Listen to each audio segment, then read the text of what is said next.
Assalamualaikum warahmatullahi wabarakatuh. Saya Syafira Nurhayati, NPM 201030303036. Dan saya Vina Amelia, NPM 2010303039. Kami akan melaksanakan observasi mengenai energi terbarukan yang dikembangkan oleh Balitbang Kota Magelang, yaitu PLTJR On-Grid.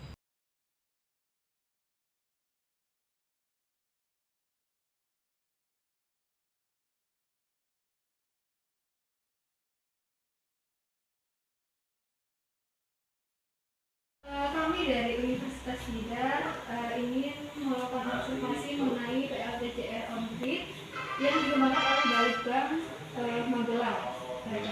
Adapun yang kami ingin ketahui yaitu tentang profil temuan, kemudian penjelasan mengenai produk tersebut, fungsi dan juga keunggulan. Ya, baik. Ini akan menjelaskan mengenai sistem penjaringan otonom pembangkit listrik jalan raya. Untuk profil temuan, nama produknya sistem jaringan otonom pembangkit listrik jalan raya, dan nama inventor yaitu Patra Agung Wirayuda. Untuk penjelasan produk alat ini, sistem jaringan otonom pembangkit listrik jalan raya ini merupakan suatu sistem yang bertujuan untuk mendistribusikan energi menjadi penerangan pada malam hari, penyimpan hasil tangkap sinar matahari dalam satu integrasi on-grid, sehingga dapat mendorong sistem kelistrikan yang handal, efisien dan ramah lingkungan, serta memunculkan investasi baru di bidang energi terbarunya dengan model swadaya. Untuk sistem jaringan otonom pembangkit listrik jalan raya ini nantinya bisa menghasilkan energi listrik melalui LPGU surya,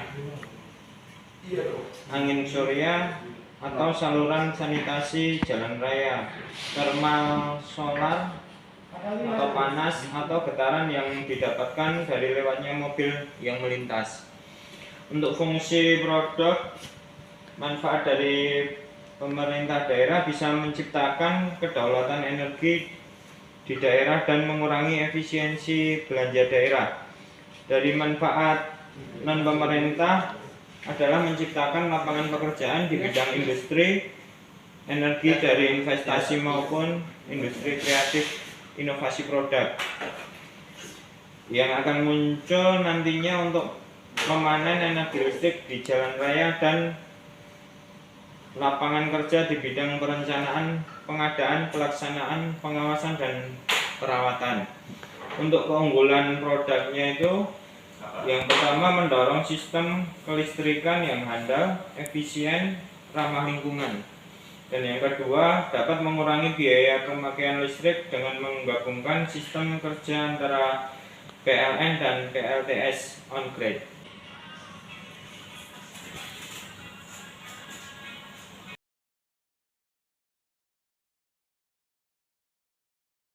Latar belakangnya dulu aku memang lihat persepsiku awal melihat pemanfaatan EBT ya, apalagi khususnya itu panel surya di Kota Magelang.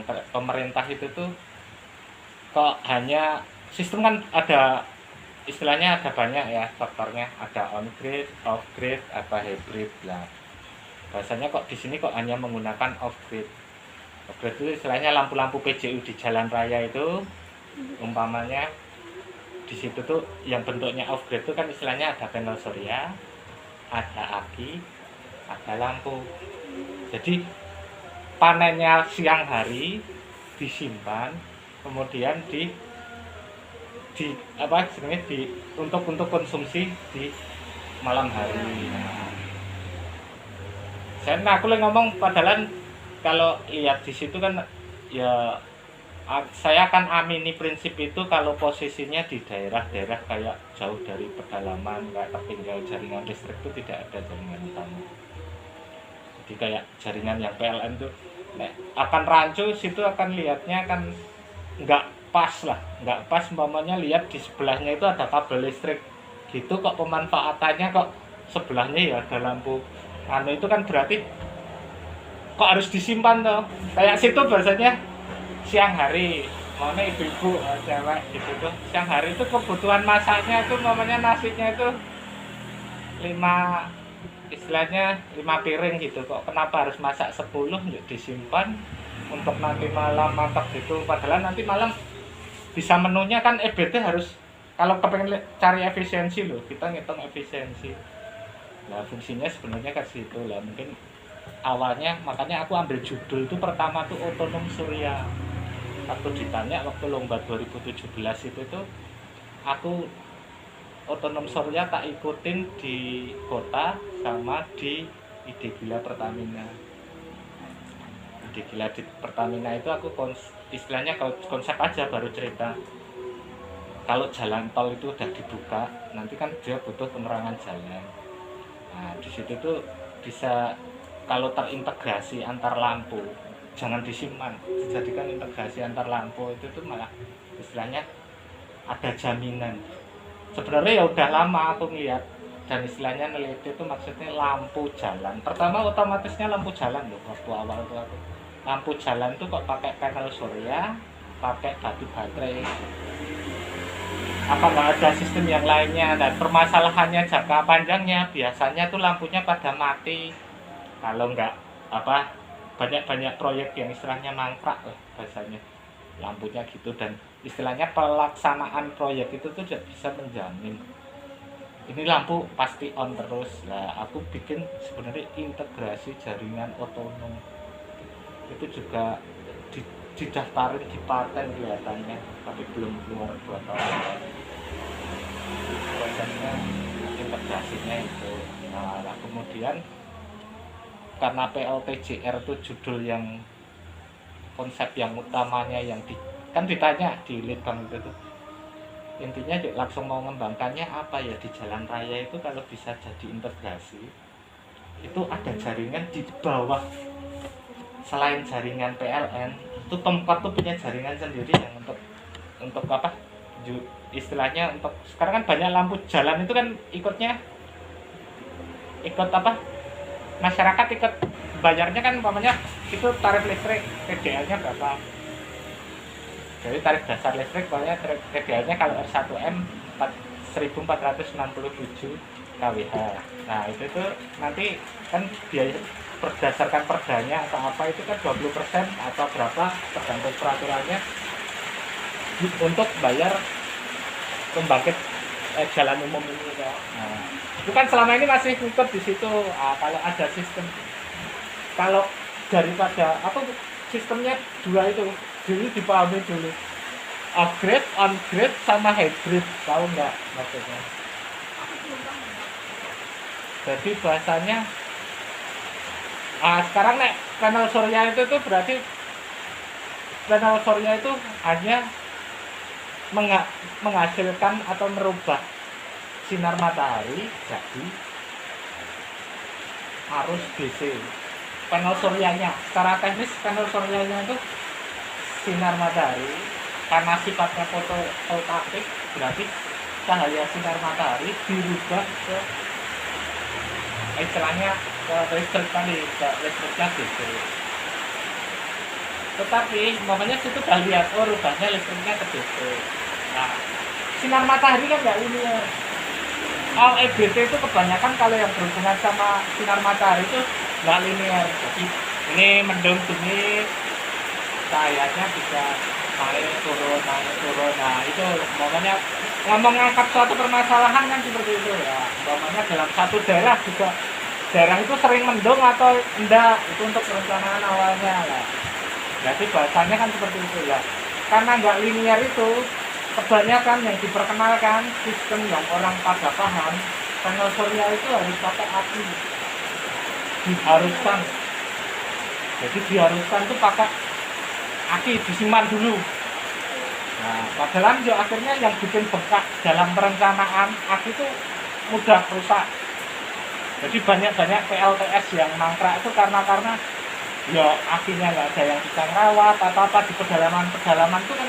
aki harus suhu aki juga harus dijaga jadi harus gitu jadi sebenarnya panel surya memang energi yang paling mudah ya maksudnya mau diimplementasikan di rumah atau apa gitu tapi yang jadi masalah harga batu baterai tadi atau aki atau mau dikatakan apa yang menyimpan, alat yang menyimpan.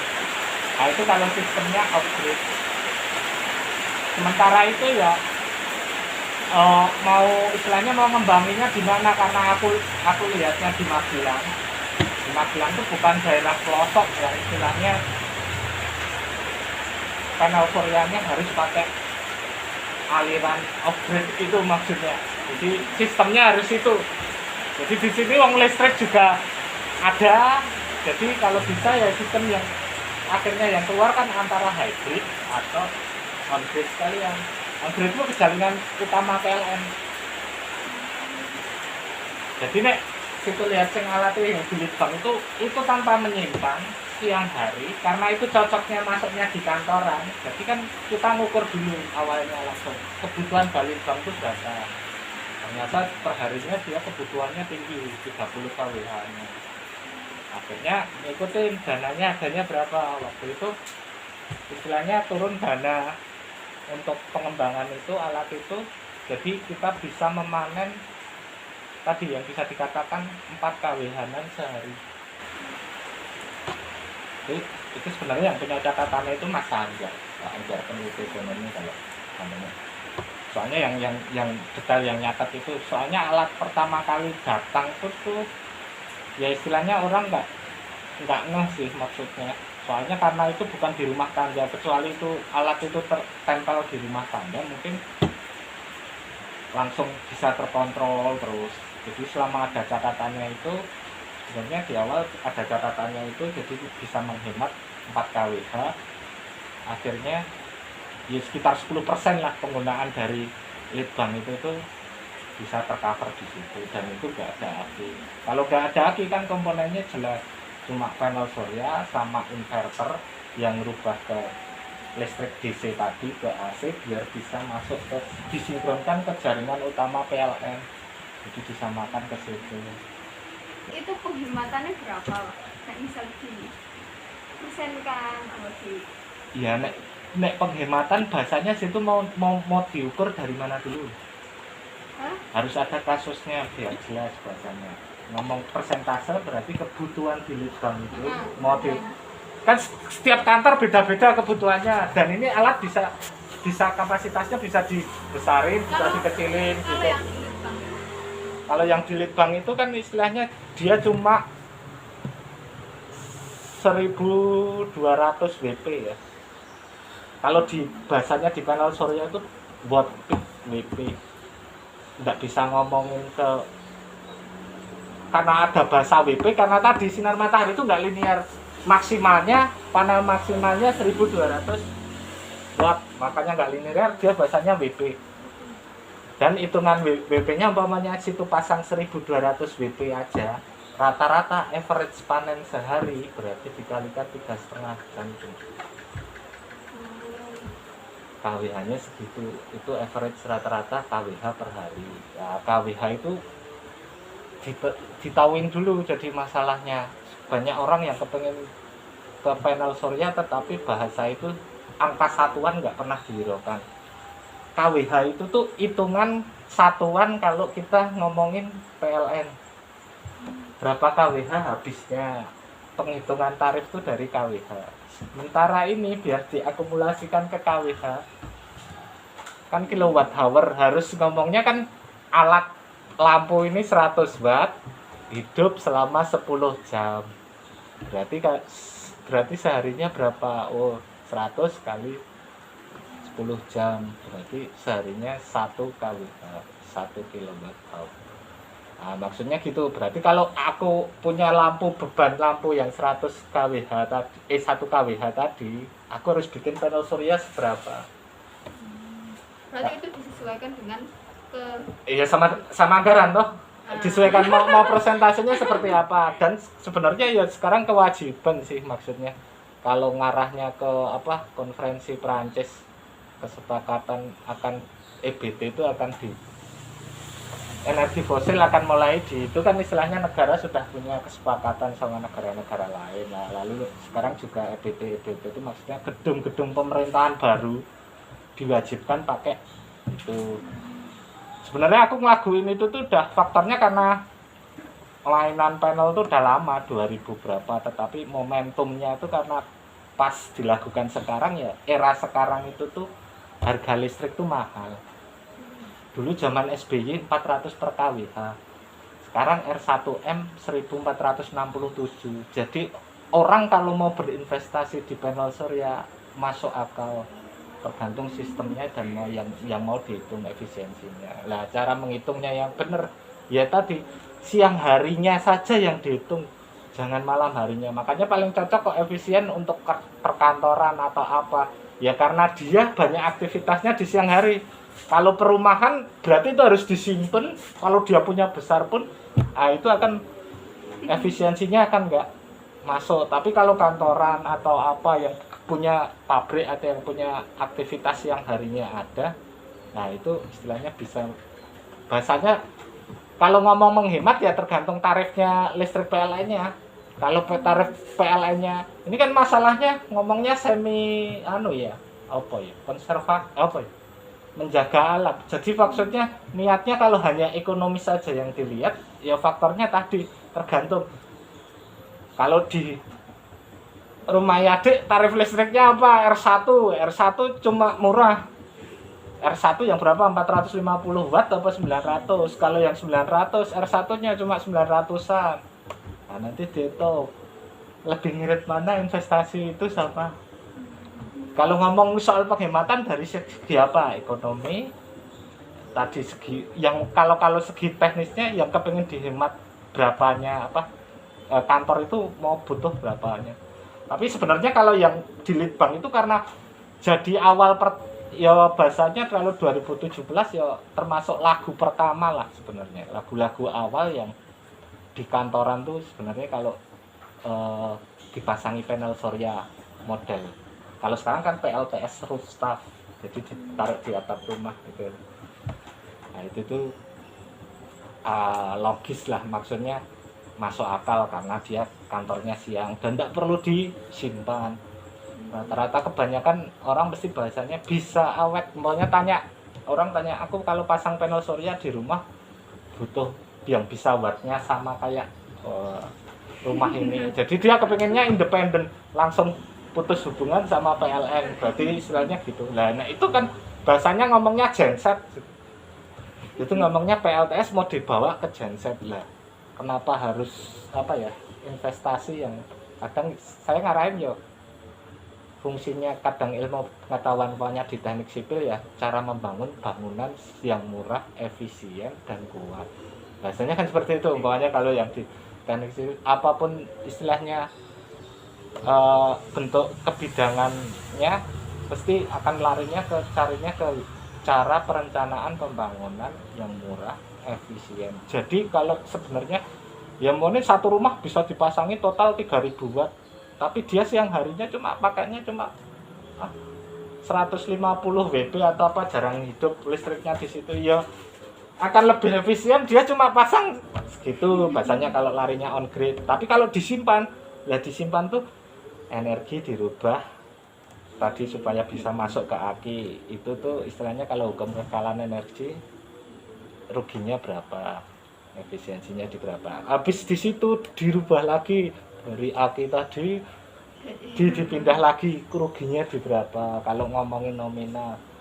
Nah, sekarang bahasanya ini tadi dari segi ekonomi gambarannya seperti itu. Nah, Adik belum ngehnya di mana atau belum pahamnya di mana.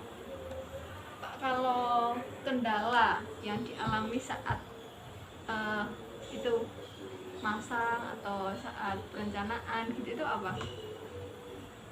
Iya Nek, kendala waktu awal karena birokrasinya belum ada, aturannya dari Permen SDM-nya belum ada. Aku masang kan itu kan sistem baru, sistem yang tak perkenalkan tuh berhubungan langsung sama PLN. Jadi meteran tuh kalau Sabtu Minggu itu meterannya Litbang tuh berjalan mundur.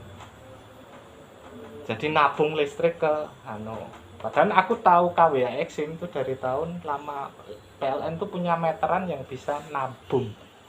Tapi aturannya belum ditetapkan.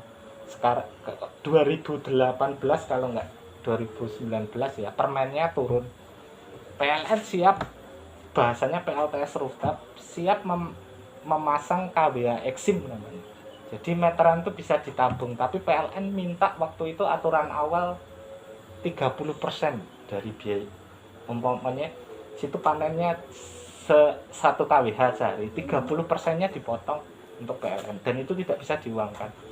Jadi itu pemerintah akhirnya sumbangsih wujud secara birokrasi. Saya pikir secara kebijakan mendukung EBT itu saya rasa seperti itu. Jadi daripada nanti kan yang mahal di investasinya kan di aki, pemerintah akhirnya memberi fasilitas kebijakan tadi. Oke, PLN boleh membeli, istilahnya bukan membeli bahasanya, ya menabung, soalnya tidak bisa diuangkan.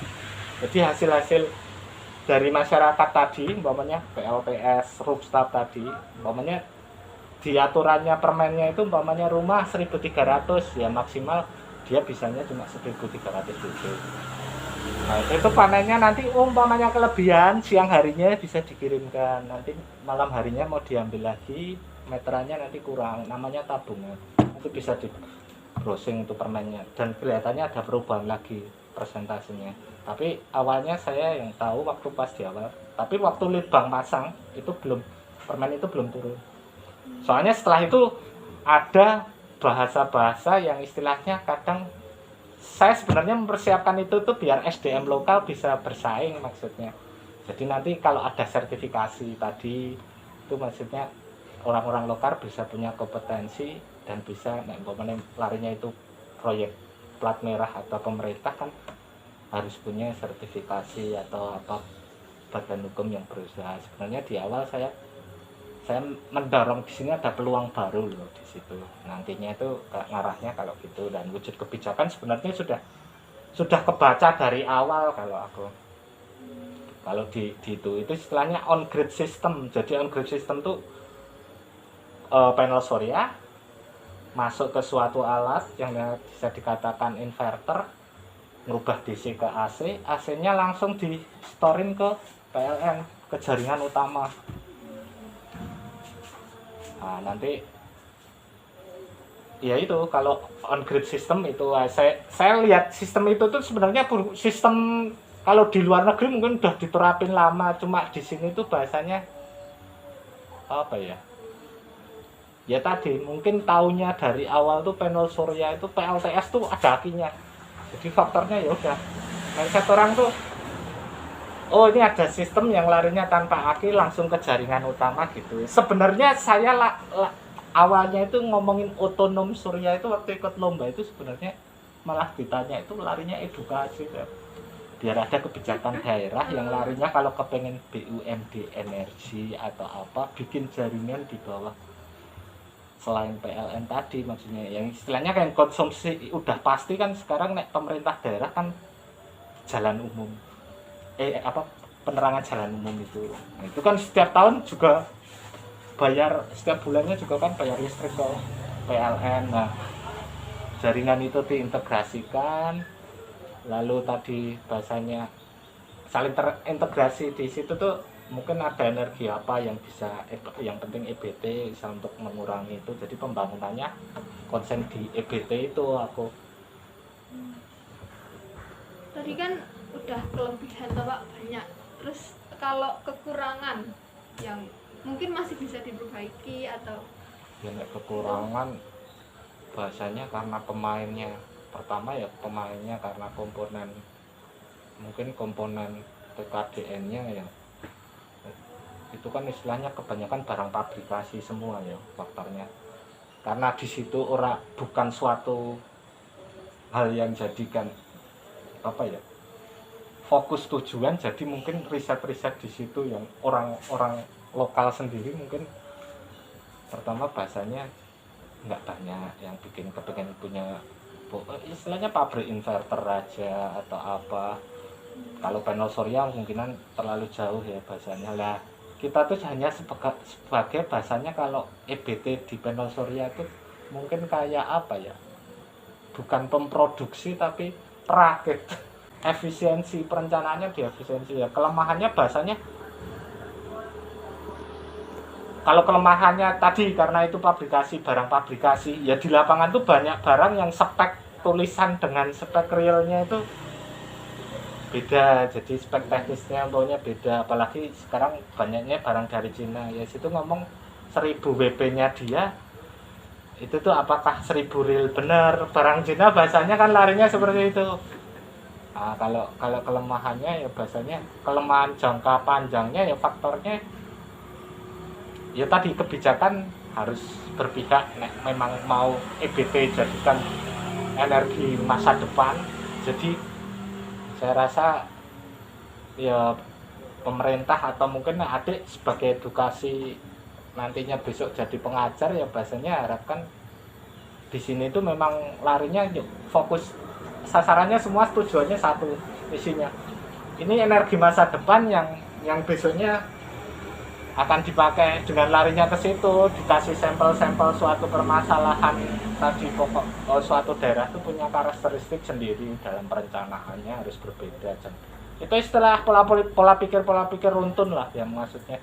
Jangan sampai kebanyakan kita kepingin ngikutin sana, ngikutin tiru konsepnya yang dari luar langsung dimakan di sini ya. Lihat tadi orang bajunya badannya beda, bajunya ya kalau kebesaran ya orang lihatnya, kalau orang Jawa kan bener-bener pas. Wah, bajunya itu kebesaran. Ya benar-benar udah pemakai benar secara dia tapi akhirnya banyak, saya lihat kalau banyak sesuatu yang mangkrak itu biasanya nggak pas. Ya nggak pas tadi faktornya juga ini bisa jadi suatu kelemahan juga. Yang rawat siapa? Sekarang faktornya umpamanya litbang sudah dibahkan di situ lah. Itu tuh mikirnya nanti kalau ya walaupun sudah ada listrik sekarang sudah harganya dinaikkan mungkin 3 kali lipat aja, kok orang lihat itu bukan suatu apa ya, satu hal yang ya maksudnya itu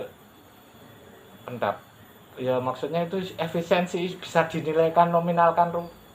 Soalnya mungkin undang-undang di PLN kan larinya kan maksudnya Indonesia yang bisa menjual listrik itu hanya PLN yang bisa menjual, garis bawahnya bisa menjual. Tapi kalau memproduksi listrik itu tuh bebas sebenarnya. Nanti mau kelebihannya mau distorkan ke PLN, dijual ke PLN juga bisa. Tapi yang bisa mendistribusikan itu tuh cuma tuh bisanya PLN.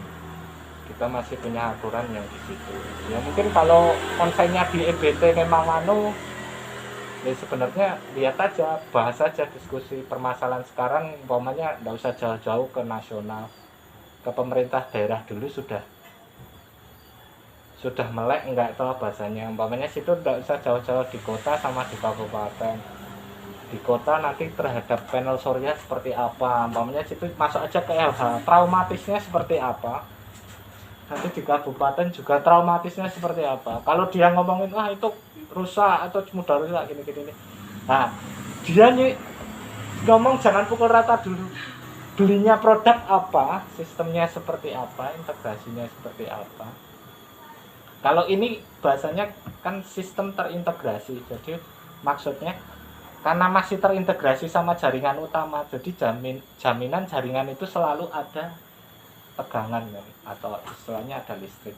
Jadi kalau panelnya pas tidak panen ya juga ngambil dari listrik mana yang jaringan yang ada. Jadi bahasanya sebenarnya itu kalau di daerah yang ada udah banyak telalang kabel-kabel gini. Tapi kalau di Papua atau daerah pelosok, konsep apapun energi yang model off grid atau mandiri satu-satu tak aminin lebih efisien karena tadi daripada ngolor kabel jaringan. Tapi kalau jaringannya udah ada, kenapa enggak larinya saling terintegrasi lah. Rasanya saling terintegrasi tadi. Tapi ya tadi pemahamannya, apakah sudah banyak orang yang apa ya? Itu tadi nek situ mau jadi pejuang energi, ini dianggap energi masa depan. EBT secara filosofinya seperti itu ya. Nah situ bahasanya ya generasi muda biar tahu itu tuh energi yang energi baru terbarukan momennya surya itu ya biasanya bisa dikonsumsi, maksudnya jadi aman. Faktornya apa, dicari solusinya. Nah tadi apa kurang apa, kalau solusinya situ yang nanya sistemnya, teknisnya atau apanya dah. Heeh. Ya itu tadi udah dijawab sebenarnya sih. Udah dijawab semua toh. Heeh. Aku gambarnya itu mungkin, tapi enggak maksudnya enggak urut sih, tapi nanti tak bisa diurutkan, yaitu kelebihannya. Nah sekarang kelebihannya apa berarti? Kelebihan berarti tidak menggunakan itu toh apa ya, aki-aki itu, oh enggak? Kelebihannya gini, berarti ngomongin segi ekonomi. Oh iya, apa ekonomi, segi ekonomi. Berarti sistem yang dipakai di situ sistemnya on grid artinya panel surya terhubung langsung dengan jaringan utama tanpa harus disimpan. Urutannya seperti itu. Kelebihannya, biaya pertama kali pengadaannya lebih murah. Jadi malah bisa beli ukurannya yang lebih banyak tanpa harus disimpan. Jadi bisa menciptakan energi yang lebih besar dengan budget yang sama, tidak diakui. Kelebihan kedua lagi, yang bisa digaransi juga tingkat kerusakan tuh, komponen paling vital itu kebanyakan malah aki di chargingnya di situ. Dan efisiensinya juga tinggi. Umpamanya hasil ini tidak banyak terlalu ini dirubah ke sini jadi ini. Jadi efisiensi lebih bagus. Secara pertama murah, biayanya lebih murah daripada sistem yang. Lalu komponen yang paling vital ya istilahnya panel surya sama inverter. Panel surya sudah awet lama, sama sistem yang itu, sama yang dipakai di Balitbang. Tapi itu, nah kalau itu kepengennya kalau ekosistemnya mendukung, ya bahasanya nantinya akan ada energi, istilahnya ada pengusaha baru lah di bidang energi apa. Sebenarnya banyak kalau lihat peluangnya ke situ, cuma unsurnya kebijakannya mau dilarikan ke. Dan masyarakat sudah mulai menerima enggak? Ini kan masalahnya sesuatu hal yang baru harus perlu digemborkan. Tapi kan karena sudah jadi suatu perjanjian, istilahnya perjanjian bahasanya ingin merubah energi fosil, perubahan ke EBT ya.